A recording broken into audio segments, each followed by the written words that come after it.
Seja bem-vindo a mais um episódio do seu podcast de arte, o Arte na Mesa. Hoje a gente está aqui, um episódio especial no estúdio gastronômico com o Lac Petineres. Você tá bem, cara? Obrigado Beleza, por me receber aqui. Imagina, cara, é um prazer. Faz tempo já que a gente queria marcar esse encontro, né? Se encontrou num café, né? Cara, essa história é doida, né? É muito bacana. Do nada, tomando um café, sentado no balcão, um sentou do lado do outro, começou o papo. Eu tava com a mochila, já entregou, né? Você é fotógrafo. É, eu vi o tripé do lado da mochila, eu falei, ó, mais um fotógrafo maluco aí. Estamos aqui dentro do estúdio gastronômico, esse lugar é fantástico, a gente já vai falar dele, mas hoje a gente vai falar de fotografia. Então vou agradecer a Câmera Ninja que patrocina o canal, que é a sua loja de audiovisual e fotografia. Valeu, Câmera Ninja, tamo junto sempre. Lac, me conta aí como que começou a sua história na fotografia. Você já começou na gastronomia direto ou não? Não, na verdade eu costumo dizer que eu nem queria ser fotógrafo, cara. É mesmo? É. Ai, que bom. Porque a fotografia entrou na minha vida de uma forma meio... sem querer mesmo, porque na minha casa ninguém nunca foi muito ligado. Todo mundo adorava ter as fotos na mão, mas ninguém era ligado em pegar câmera e bater foto e tal. E quando eu era moleque ainda, adolescente, até antes, criança, o pessoal falava, faz uma foto ali e tal, não sei o quê, e eu comecei a me empolgar. Eu fazia mais porque ninguém queria fazer as fotos, né? Ninguém queria ficar com a câmera na mão fotografando. E assim foi indo, adolescente, comecei a fotografar. Adolescente eu já era o fotógrafo da casa, dos eventos de família, né? E depois foi se desenvolvendo. Mas já na parte adulta, eu não queria ser fotógrafo porque eu não queria que o meu hobby se tornasse uma cobrança. Então... Sei bem do que você está falando. Pois é, eu acho que isso deve ser muito comum entre os fotógrafos. Eu não queria que a fotografia fosse uma cobrança na minha vida, eu queria que fosse o meu ponto de escape, né? Até que eu comecei a fotografar para alguns clientes. Eu sou publicitário de formação, trabalhei bastante tempo na área, né, com marketing promocional principalmente, e minhas primeiras fotos profissionais foram para atender umas pequenas demandas pontuais de alguns clientes. Então, assim, a gente tinha um trabalho para fazer, faltava uma foto, muito específica, de algo muito específico. Aí, para a gente não contratar um fotógrafo, uma sessão inteira, toda uma coisa, de uma foto, eu comecei a eu mesmo fazer. E supri essa necessidade. Mas a minha intenção era ficar por ali. Você já começou numa área muito exigente, né? Já, fotografia publicitária, né? E aí foi indo, quando você vê, tava já, entendeu? Eu tive agência de propaganda, trabalhei com um gerente de marketing no mercado e depois eu saí para montar meu estúdio. Eu já fotografava já há alguns anos, mas eu não me considerava um fotógrafo profissional, sabe? Mas assim, acabou vindo, não teve como fugir. Eu falo exigente, um dos primeiros trabalhos que eu fiz de publicidade foi assim. Uma agência me contactou, falou, eu preciso de uma foto, na época que era com cromo ainda, não tinha digital. Sim. Eu preciso de uma foto de um posto de gasolina, de baixo para cima, ele não pode ser grande, não pode aparecer outras coberturas em volta, porque é uma foto para recorte. Eu não entendi nada, assim. Eu só entendi que tinha que ser, 5x5, tinha que ser quadradinho e só podia ter 2 bombas embaixo. Caramba. Oi?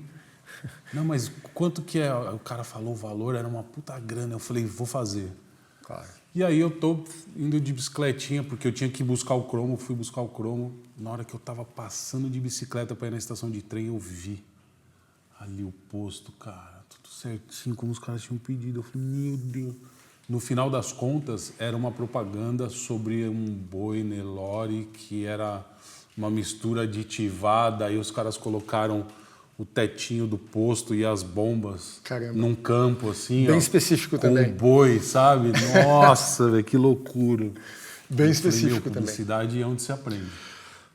Olha, publicidade é... Eu costumo dizer que o perrengue ensina. Passar perrengue ensina muito.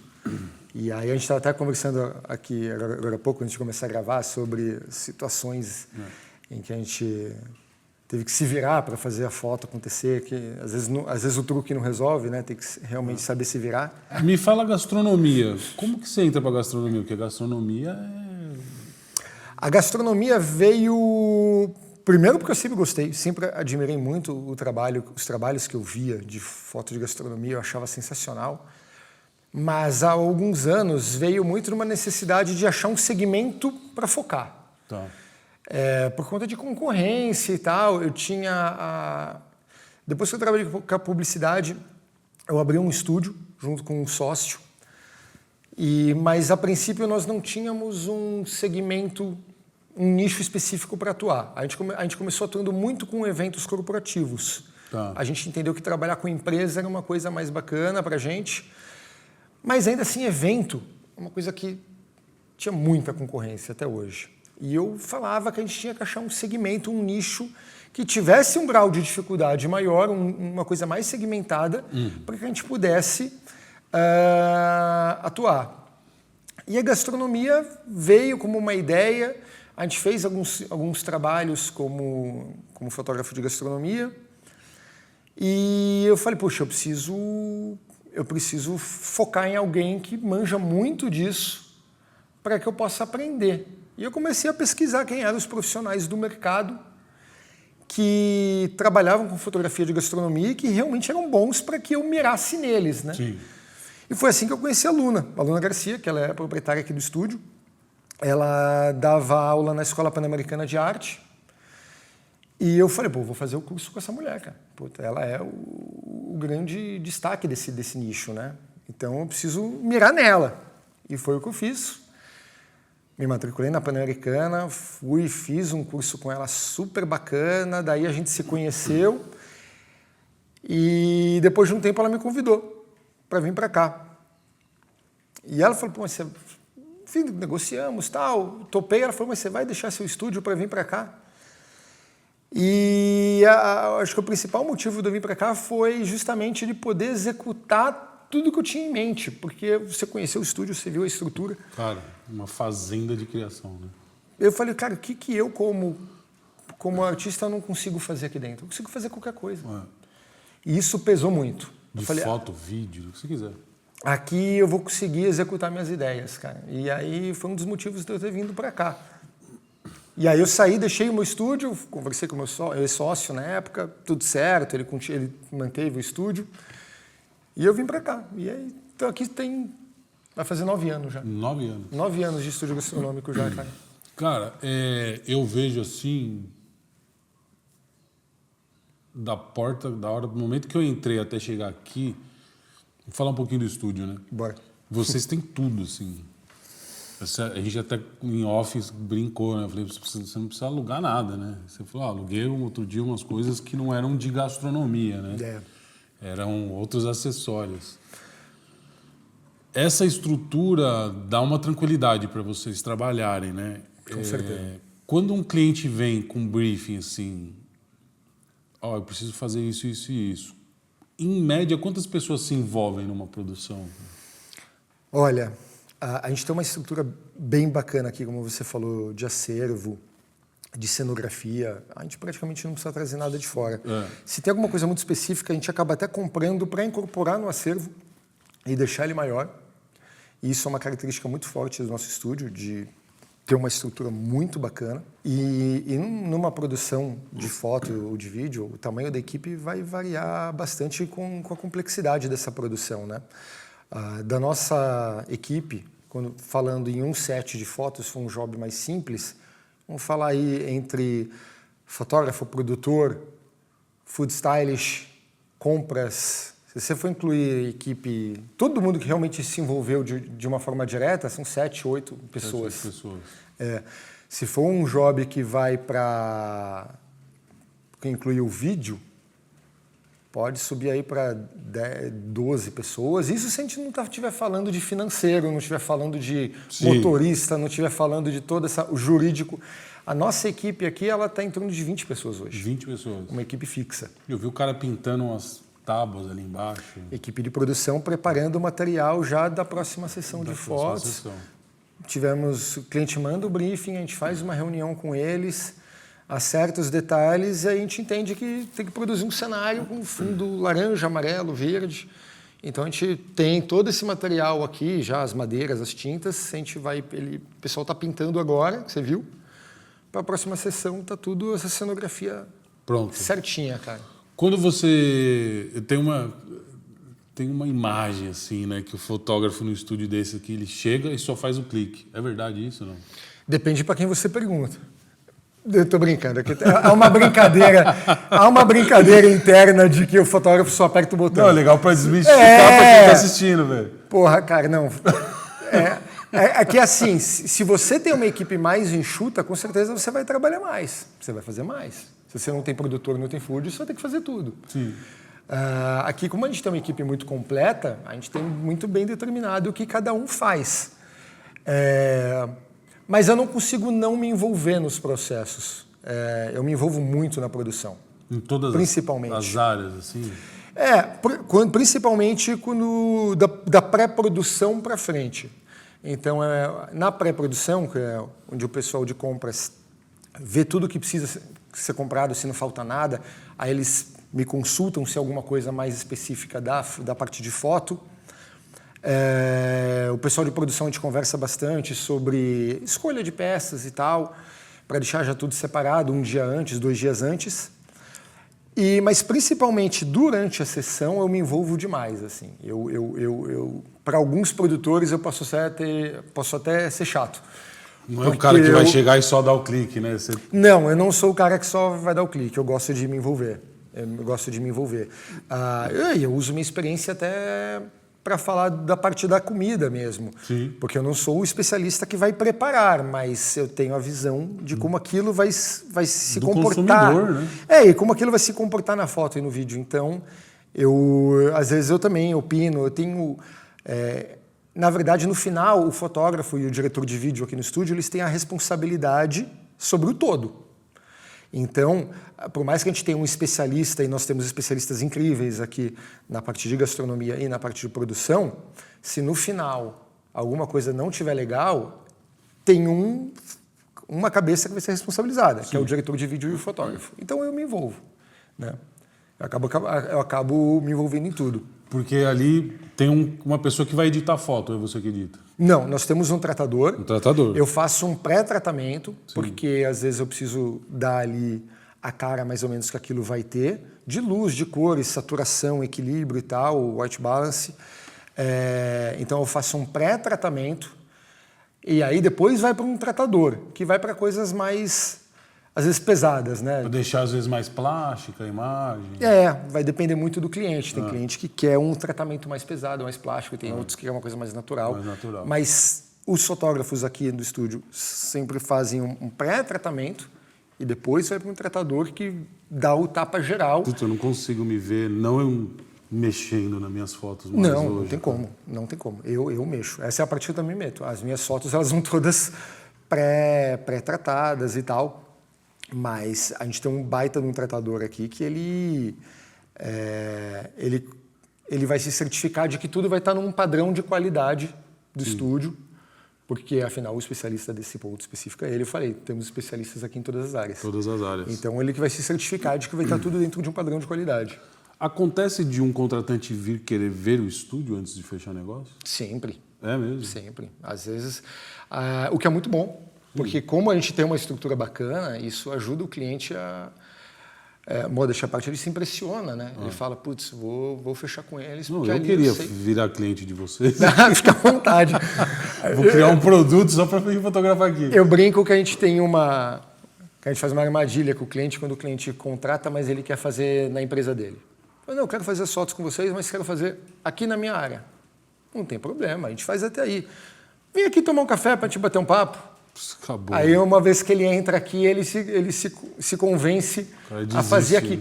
Por que acontece? Na verdade, a gente pode perfeitamente fazer uma externa, mas quando se fala, por exemplo, da produção, a gente vai ter que fazer uma seleção de acessórios, de elementos de cena, para produzir essas fotos ou esses vídeos lá. Então a gente vai ver o briefing, vai pegar, separar peças, vai ter opções, vai separar tudo isso, botar no carro e vai levar. Mas corre o risco de chegar lá e não ser exatamente como não tinha sido pensado, às vezes não ficou tão legal. Aqui no estúdio, não ficou boa. Pô, selecionei essa taça para foto. Ó, não ficou como a gente imaginava. Tem 300 outras. Você viu que nós temos uma sala só de copos e taças. louco. Você corre lá, pega uma outra, escolhe essa, bateu tudo certo. Então, trazer a produção aqui para dentro acaba sempre sendo uma vantagem. Eu fico pensando assim, no que faria o cliente não querer fazer aqui, né? Pode acontecer quando ele precisa de fotos também de ambiente, porque assim, a nossa especialidade é a gastronomia, mas, por exemplo, quando se trata de um restaurante, a gente faz foto do ambiente, faz foto do chefe, né? E às vezes ele quer fomentar o ambiente dele, né? às vezes ele quer que tenha como ambientação o restaurante dele, por mais que às vezes a gente consiga reproduzir algumas coisas aqui dentro, às vezes ele não quer. E tudo bem, tudo certo. A gente vai para lá. Mas sempre vai ter um pouquinho dessa desvantagem, né? A não ser que ele queira fazer tudo com o que ele tem lá de acervo. Eu quero os meus pratos, os meus talheres, os meus copos. Aí tudo bem, aí também não tem muito o que errar. Agora eu vou falar de um tema que é engraçado, né? Você é fotógrafo. Sim. Você está aqui dentro de um estúdio gigantesco. Mas, assim, o seu trabalho é mais sobre gerir pessoas do que fotografar, né? Cara, tem muito isso. Esse ponto é muito bacana. Você foi passando e me apresentando aqui, Pô, é uma empresa aqui dentro. É uma empresa gigante, com várias pessoas. Velho. É uma empresa que, para o nosso segmento, é completamente atípica, né? Sim. Em geral, você vê os fotógrafos, os diretores de vídeo trabalhando com equipes sob demanda, né? Sim. Freelancers e tal. E o bacana é que aqui a gente tem uma equipe fixa CLT, cara. Sim. 20 e poucas pessoas CLT. Então, o bacana disso é que a gente já se conhece, já sabe como cada um gosta de trabalhar, já se comunica no olhar. A gente tem uma situação ali no set, eu preciso de algum ajuste de produção, a gente se conversa no olho, já corre, já resolve. Mas sim, é muito sobre gerir pessoas, sim. Mas eu tenho sorte que a gente tem uma equipe muito bacana e muito competente aqui, cara. Tem uma galera aqui aliás, a galera em geral aqui, muito boa, muito boa. Então, isso facilita muito o trabalho, tanto de fotógrafo como de gestor de equipe, né? Sim, sim. Hoje a gente falou um pouco de mercado, mas ainda vamos falar um pouco mais assim. Qual que você acha que é o destaque, assim, o diferencial de mercado desse estúdio aqui hoje? Para você falar assim mesmo. Olha, diferencial do estúdio gastronômico, estrutura, equipe, capacidade de produção. Eu acho que a gente já ganhamos muitos jobs por conta de prazo curto. Sim. Porque empresas que trocaram de fotógrafo, porque a gente, justamente por ter uma equipe tão grande, ter uma estrutura tão grande, a gente conseguia atender a demanda deles dentro de um prazo que mais ninguém conseguia. Sim. Já ganhamos jobs muito grandes por causa disso. Então... Prazo é o que pega, né, no mercado. Hoje, principalmente com o digital, a galera está deixando tudo para cima da hora, né? Às vezes surgem ideias,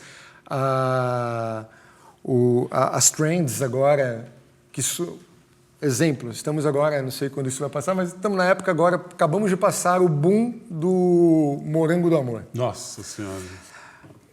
É uma coisa que se você não aproveita naquela hora, acabou. Então, surgem demandas que tem que ser muito rápido. Sim. E aí esse é um dos nossos pontos fortes. A gente consegue atender... Vocês fizeram alguma produção do Morango? Fizemos, cara. Não posso falar para quem, mas fizemos. Mas bacana, vamos embora. Tem que surfar. Bom, eu não comi. Você deve ter experimentado.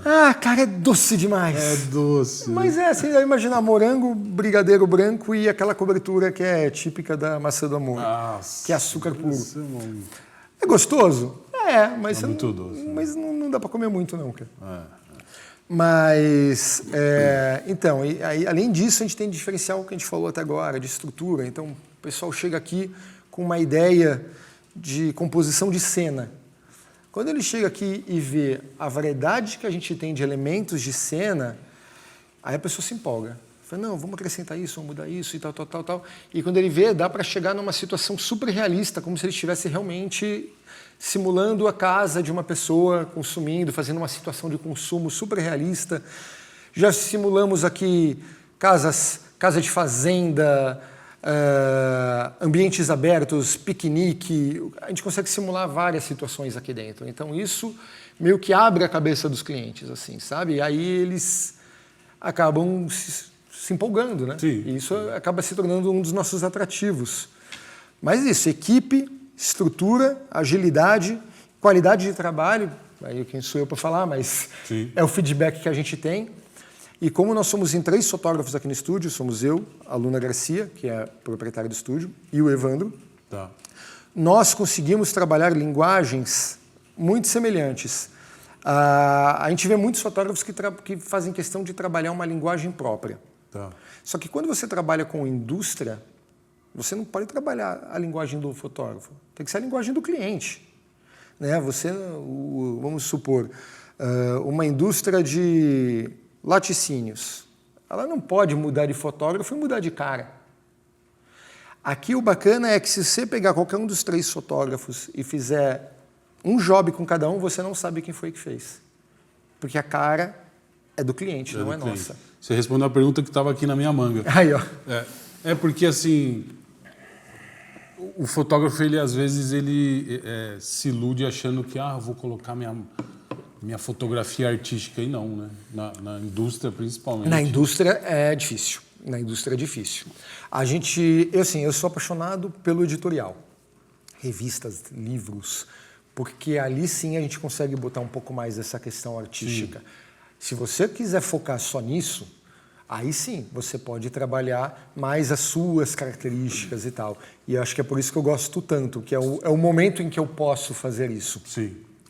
Então, mas se você quiser trabalhar sempre com a sua cara, na indústria você vai ter mais dificuldade. Indústria, fast food, tudo. Talvez nem consiga, né? Provavelmente não, mas eu não quero ser o ditador das regras aqui. Você tem que olhar para aquela foto e você saber quem é o cliente, não quem é o fotógrafo. Quem é o fotógrafo? Você quer ter algo mais autoral, você tem que fazer um trabalho autoral seu, mas você faz um trabalho artístico, e aí sim você pode fazer retratos, paisagens, o que for. E aí sim, eu até recomendo isso para quem talvez esteja se sentindo frustrado na fotografia porque não consegue imprimir a sua cara. Tenha seus trabalhos autorais e os seus clientes. Porque o cliente quer a cara dele, né? Não quer a sua. E ele não vai abrir mão disso. Dificilmente. Um cliente mediano já não vai aceitar isso. Né? O que ele pode, às vezes, é ouvir uma sugestão, uma coisa ou outra, não, mas isso mudar sim. a identidade não. Não. Sugestão a gente dá o tempo todo. Agora, a identidade, e quando a gente fala de identidade, a gente está falando de luz, sombra, saturação, contraste, né? balanço de cores. Tudo isso está dentro de uma identidade de uma grande empresa. Às vezes você quer fazer uma sombra mais suave para um cliente que tem uma sombra mais dura, é uma simples mudança, mas que já muda a cara. Então, eu já vi muita gente ficar frustrada. Isso, inclusive, o pessoal de produção. Queria fazer uma produção super bacana, está com uma ideia de uma produção incrível para uma foto, mas não bate exatamente com o que o briefing pede. Aí você vê a pessoa frustrada. Falou, quer fazer isso separadamente? A gente produz isso daí, vamos criar um material autoral, mas para esse cliente não dá, não se encaixa. Então, é um exercício também de desapego do fotógrafo e do diretor. Às vezes o diretor de vídeo quer fazer cinema. Fala, putz, isso aqui daria uma cena muito bacana e tal.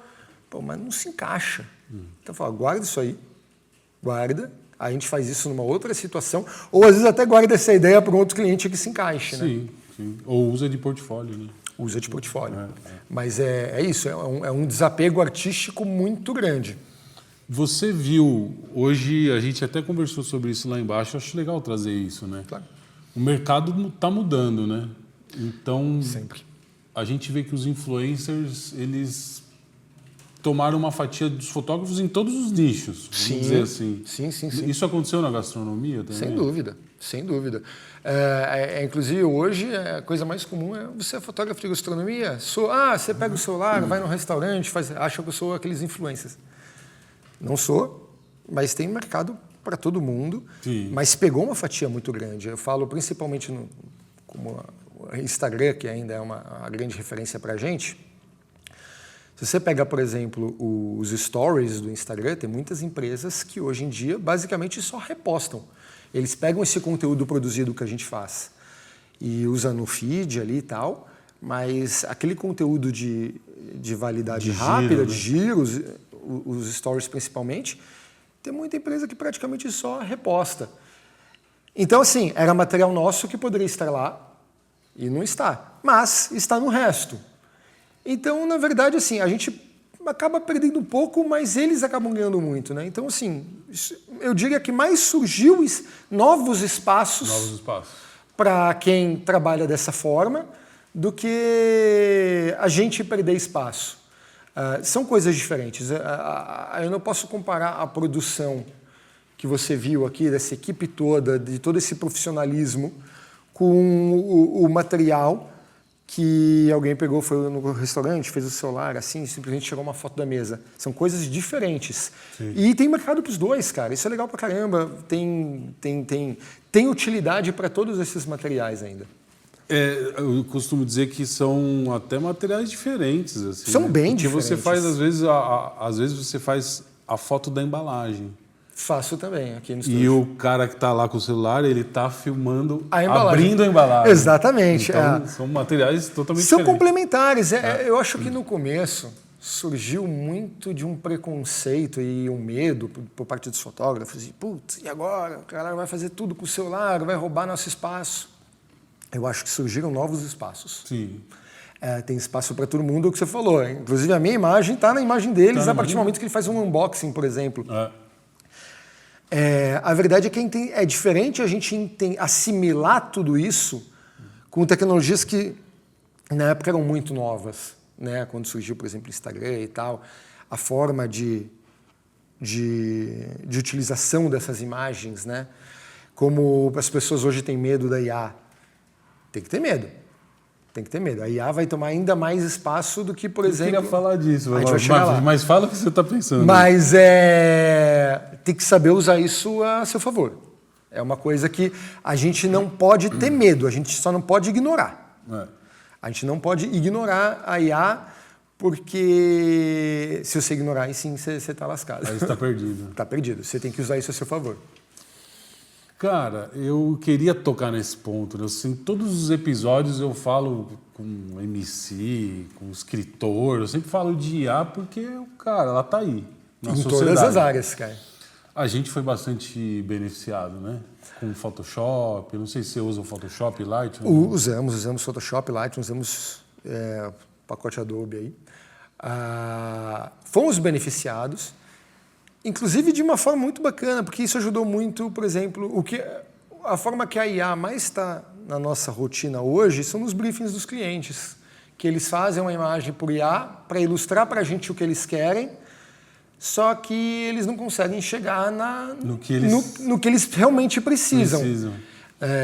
E aí a gente faz isso de uma forma concreta. Mas, com certeza, já... Para imagens mais genéricas, com certeza já tomou muita coisa. É que a indústria, eles têm produtos, às vezes, muito específicos, né? A característica do produto é muito específica. Sim. Então, por exemplo, se você pega uma indústria de, sei lá, batata frita congelada, você pede por aí a criar uma porção de batata frita, ela vai criar. Mas, porra... A dele é mais fininha, é mais comprida, é mais douradinha, é menos douradinha, ou é ondulada. Então, essas características, a indústria é muito exigente.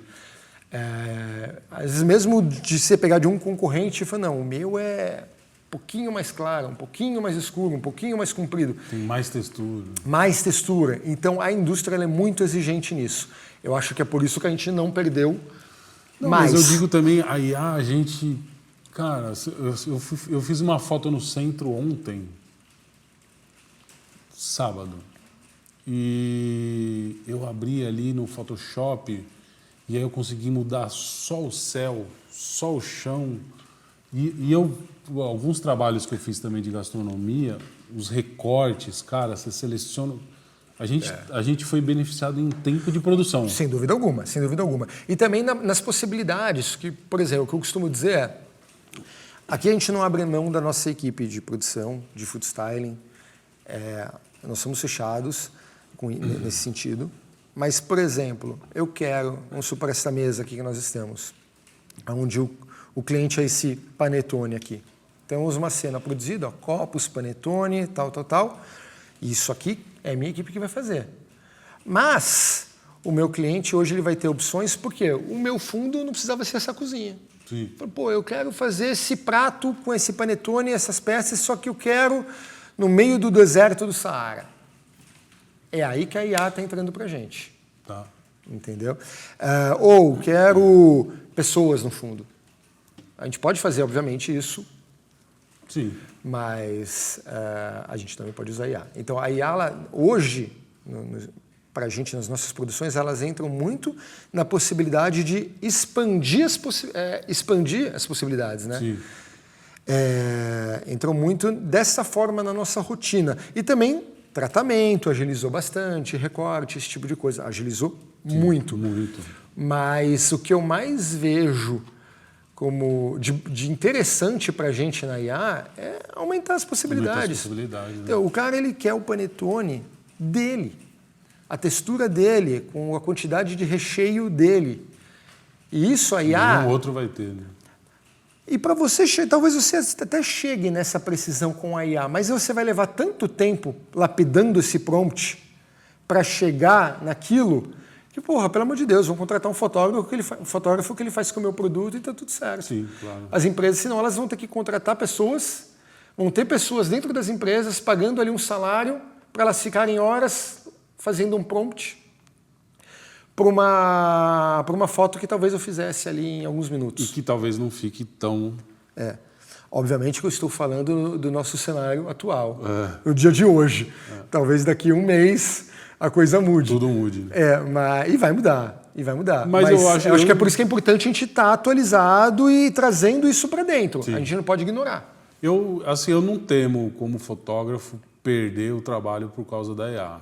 Eu também não. Porque, no final das contas, a gente tem um lado humano de criação, de envolvimento, de produção, né? Que é isso que vocês têm aqui, né? A produção, o poder da execução.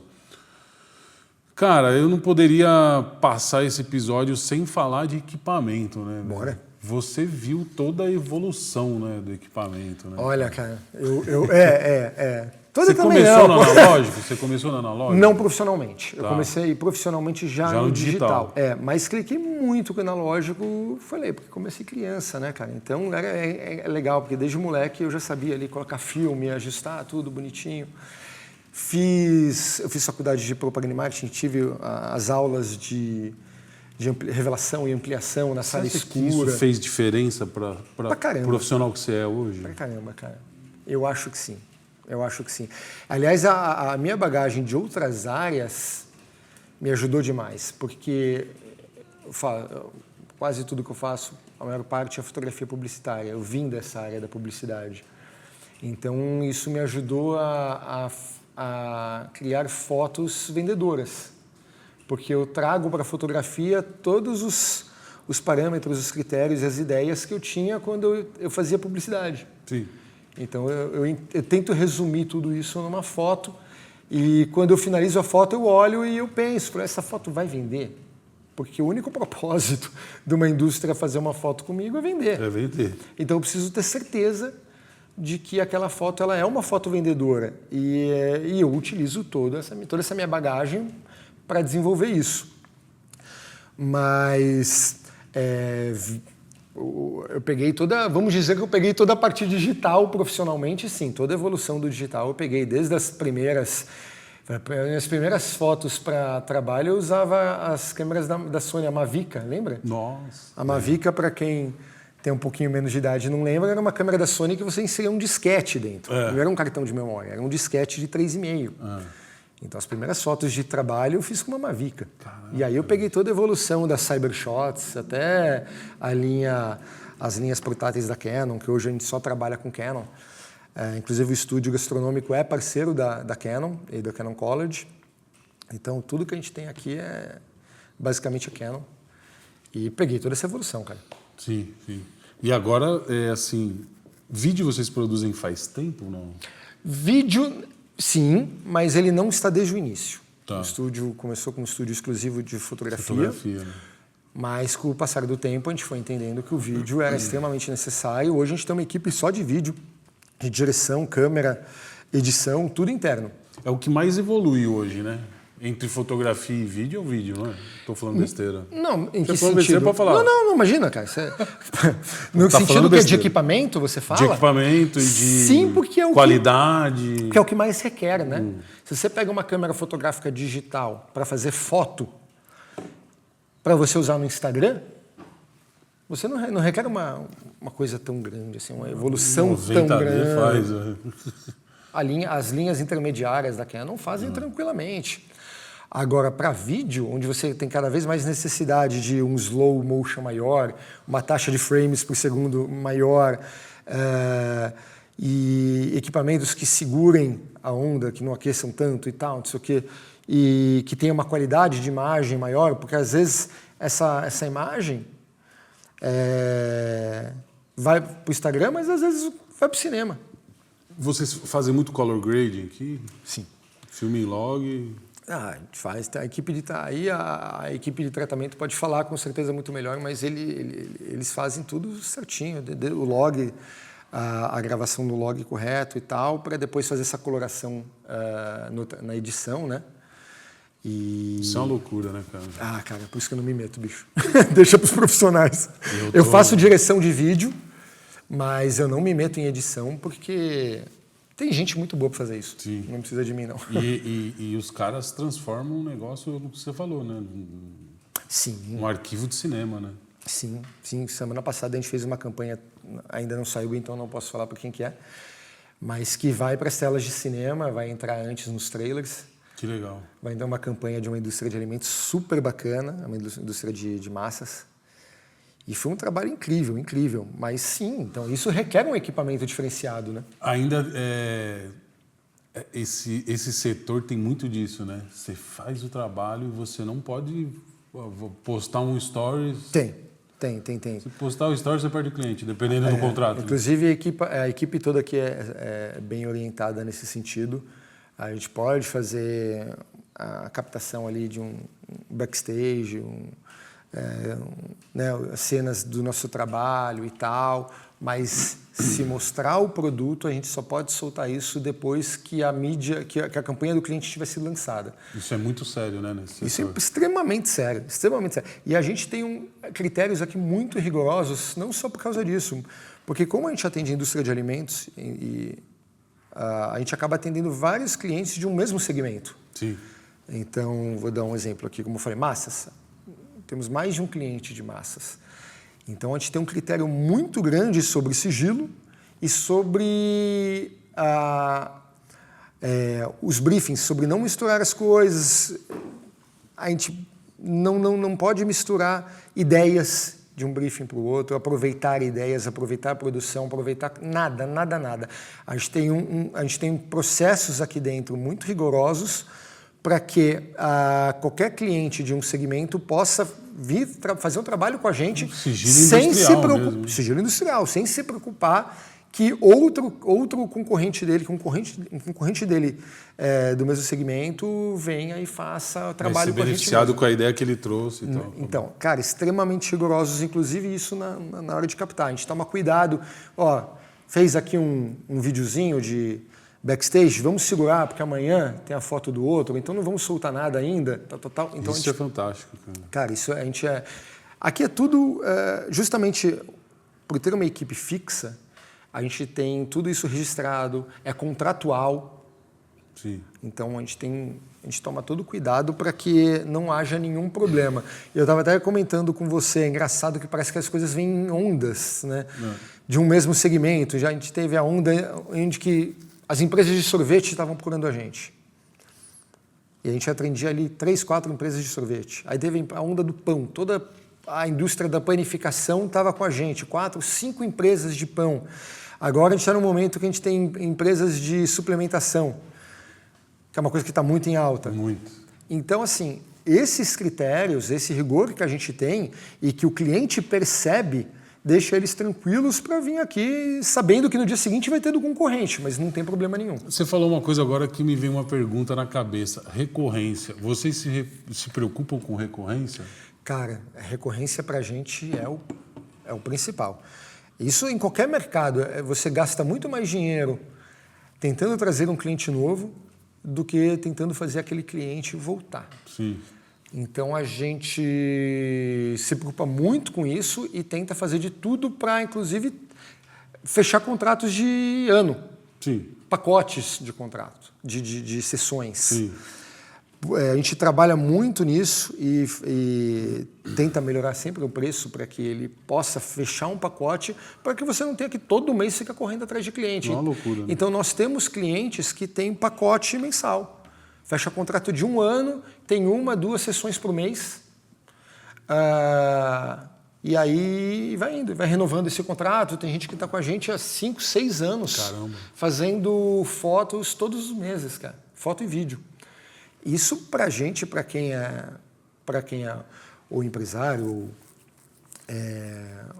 o profissional liberal, qualquer área, ter essa recorrência é o que paga as contas, né, cara? Imagina, todo mês se tiver correr atrás de clientes diferentes, você não dorme, né? Você não dorme, exatamente. E eu costumo dizer também para todos os clientes que eu já atendi, assim, principalmente da área de alimentos. Cara, se você faz uma sessão por ano de fotos, uma a cada 6 meses, você está morto no mercado hoje. Não, e eu não estou falando de fazer material com iPhone, estou falando de fazer material profissional. O iPhone você tem que fazer para o Stories todo dia. Não, isso a gente tem, tanto que a gente contratou agora recentemente uma pessoa só para isso, só para gerar o nosso conteúdo, porque a gente falava isso, a gente gera diariamente conteúdo para os outros, mas para a gente quase não... Está todo mundo ocupado na correria, acabava não gerando nada. Agora a gente está com uma pessoa de social media aqui que ela passa o dia gerando conteúdo. Sim. Isso é muito bacana. Eu sempre faço aquelas perguntinhas Canon, Nikon... Bora? Mas, pô, vocês têm apoio da Canon aqui? A gente tem uma parceria super bacana com a Canon. Fala dessa parceria aí. A gente tem uma parceria de troca, realmente, onde eles cedem equipamento para a gente, emprestam, fazer testes, ou para um job específico que requer uma câmera de cinema, uma lente muito específica. Eles emprestam para a gente e a gente gera conteúdo para eles. Eles têm a Canon College, que é uma plataforma de cursos online. A gente gera conteúdo para a Canon College. Nós fazemos palestras. Então, a Canon College, às vezes, faz uma série de palestras e nós participamos, damos palestras. Já demos aulas também, como falei, na Pan-Americana, que hoje a gente está num hiato aí no intervalo, talvez a gente volte. Mas eu, depois de aluno, passei a dar aulas na Pan-Americana, representando o estúdio. Que legal. Então isso foi muito bacana para mim também. Mas voltando, é uma troca que a gente tem com a Canon entre conteúdo e equipamento e apoio, que é super bacana, super bacana. Eu costumo dizer que eu dei sorte, porque antes mesmo de eu vir para o estúdio e de participar dessa parceria, eu já usava a Canon. Mas aí me perguntam, principalmente nessas palestras, o pessoal tem muita curiosidade, né? Por que Canon? Por que Canon? E eu costumo falar que eu dei sorte, porque a primeira câmera profissional que caiu na minha mão foi uma Canon. E isso se tornou o principal motivo dali em diante eu trabalhar com Canon. Poderia ter caído uma câmera que eu não me identificasse tanto hoje. E talvez tivesse que ter feito aí uma transição no meio do caminho. Sim. Não precisei fazer porque até hoje eu uso Canon desde o início e me atende maravilhosamente bem, não me falta nada, não só o equipamento como a empresa. Então, eu dei sorte. Sim. Se eu tivesse começado com outra e tivesse que mudar, teria sido pior. O pessoal sabe como é difícil fazer transição entre marcas. Nossa. Você tem que se livrar, nada funciona um no outro, né? Você tem que se livrar de tudo, vender Lente, tudo para mudar. flash. Não estou dizendo que as outras marcas não são muito boas. Atendem também, óbvio que atendem. A gente tem marcas hoje ali, principalmente na parte de vídeo, sensacionais. Mas a Canon, eu costumo dizer que ela atende bem em todas as partes do processo. Todos os quesitos, né? Exatamente. Então, E agora, assim, eu tive recentemente na casa Canon, eles foram falar de 2 lançamentos que são de vídeo, né? A R50V e a PowerShot V1. a gente fez os testes delas. Cara, Daqui a pouco vocês vão conferir aí na internet, provavelmente espetacular, né? provavelmente no canal da Canon College. A gente fez um teste com eles, com essas 2 câmeras. E a Cara, estabilização dela? que demais aquelas câmeras, cara. Que legal, meu. Muito bacana. E uma delas, se eu não me engano, ela faz um streaming direto, né? Faz. A PowerShot V1. A V1, Não, a R50V. ela faz um streaming direto dela, cara. Isso é sensacional. Parece que você está no celular. Mas é uma câmera com toda a R50V. qualidade da Canon. R50V. Que equipamento sensacional. Eles trouxeram aqui pra gente, isso faz parte da nossa parceria. Eles trouxeram aqui pra gente, a gente fez um conteúdo sobre O equipamento. o equipamento, mas dentro do nosso dia a dia, Sim, de trabalhar com gastronomia. Puta, ficou legal demais, cara. Ficou legal. E, meu, que equipamento 10, cara. Depois eu vou te passar esses dados, eu não sei como que você pode tentar inserir essa informação, se der. Onde que vai estar esse conteúdo para eles verem. Ficou legal demais, cara. Manda os links, se Boa, tiver, eu fechado. ponho no vídeo. Pedi pro pessoal da Canon. Então é Canon, né? Não adianta nem ficar perguntando Sony, Canon... Eu tive muito pouca experiência com outras marcas na minha vida profissional. Eu também, só Canon, cara. Na minha vida amadora e na época do analógico, eu tinha uma câmera que é o meu xodó, tá guardado até hoje, que aquilo lá eu não abro mão por nada, que foi uma Olympus Trip, que é um clássico, a Olympus Trip, né? Tanto que foi relançada recentemente em outras versões e tal, mas a minha, de quando eu tinha ali, sei lá, 12, 13 anos, está guardada até hoje na minha casa, tenho um carinho muito grande por ela. Foi só nessa fase que eu tive experiência com outras câmeras. A minha primeira foi uma Vivitar V4000, a minha primeira reflex. Aí já caí para Canon também. A Olympus Trip ela ainda era não era uma câmera reflex, era uma câmera das mais básicas, né? Era uma câmera caseira, então, mas era uma baita câmera. Baita câmera na época. E tanto que às vezes eu brinco com ela também, ponho um filme ali para dar uma brincada, porque é sensacional. É isso. Mestre, eu acho que a gente falou tudo. Gratidão Foi rápido, cara. De receber aqui. Eu até perdi a conta do tempo. Assim, acho que foi rápido demais isso aqui. Quando o papo é bom, passa rápido. Cara, foi legal demais. Foi bacana demais. Saber que essas amizades, esses contatos vão surgindo às vezes de um café no balcão. Deixa aí uma palhinha para alguém que está começando a fotografar gastronomia. Tudo bem, para chegar nesse nível aqui leva um tempo, hein, amigo? Mas para o cara começar, porque tem todas... Né, tem um fotógrafo que pode fotografar ali, aquele cliente que não pode chegar aqui, não consegue, né? Porque tem diversos mercados. Né? Eu acho que tudo depende muito da consistência que a pessoa quer ter no mercado. Porque eu falo, nessas palestras e nas aulas, o pessoal gosta muito de saber os truques, os atalhos. Puxa, que luz que eu uso, como que eu faço? Às vezes as pessoas querem tudo um pouco mastigado demais e acha que vai usar esse truque e que vai chegar em qualquer lugar e vai fazer um baita de um trabalho. A melhor dica que eu posso dar, mas que talvez seja a mais chata de escutar, estuda, cara. Estudar. Teoria. Começa do básico, começa de física. Precisa estudar a luz. Por quê? Se você souber ali 2 ou 3 configurações de luz para você usar, mais cedo ou mais tarde você vai chegar num lugar, num momento em que aquilo não vai te atender.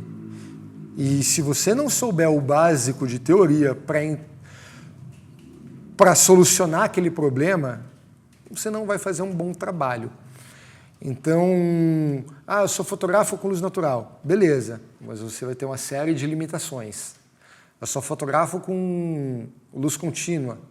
Também você pode ter suas limitações. Só fotografo com flash, você vai ter suas limitações. Estuda o básico para que você saiba se virar em qualquer situação. É o conselho que eu acho que talvez seja mais chato de ouvir, cara. É um dia que você está fotografando com os 3 tipos de luz ao mesmo tempo. Você vai para um restaurante, você está com flash ou com uma luz contínua, mas tem a iluminação do restaurante que não pode desligar porque está rolando a operação ali. As mesas sendo servidas. E aí, o que você faz? Então, assim, é o meu conselho mais honesto, mas que talvez seja o mais chato. Tenha base, construa o seu conhecimento ali de baixo para cima, com pilares baseados em teoria, porque isso não vai te deixar na mão. Se você quer fazer as coisas de uma forma muito mais simples e não tem um critério tão grande no seu trabalho, tudo bem. Aí você pode realmente aprender ali 2, 3 truques que você vai entrar no YouTube e você vai ter ali milhões de vídeos que vão te ensinar. Mas para você ter uma carreira mais concreta e realmente que não vai te deixar na mão, estuda teoria, cara. Estuda... Não é tão chato assim, não. É legal demais. Vai entender sobre luz, refração, difusão. Puta, cara. Isso... eu tenho certeza que quando você chegar naquele cliente que você não estava esperando a situação, que é completamente diferente do que você imaginava, você vai saber se virar. No mais... Quer dica? Quer truque? Puta, a internet está cheia, cara. Eu não vou ficar aqui dando dica de truque. Sensacional. Obrigado, meu irmão. Eu que agradeço. Legal demais sua presença. Valeu pela visita aqui no nosso estúdio e espero que você tenha gostado também aí do que você viu. Sensacional. Para você que aguentou nós até aqui, obrigado. Um beijo e até o próximo domingo. Valeu.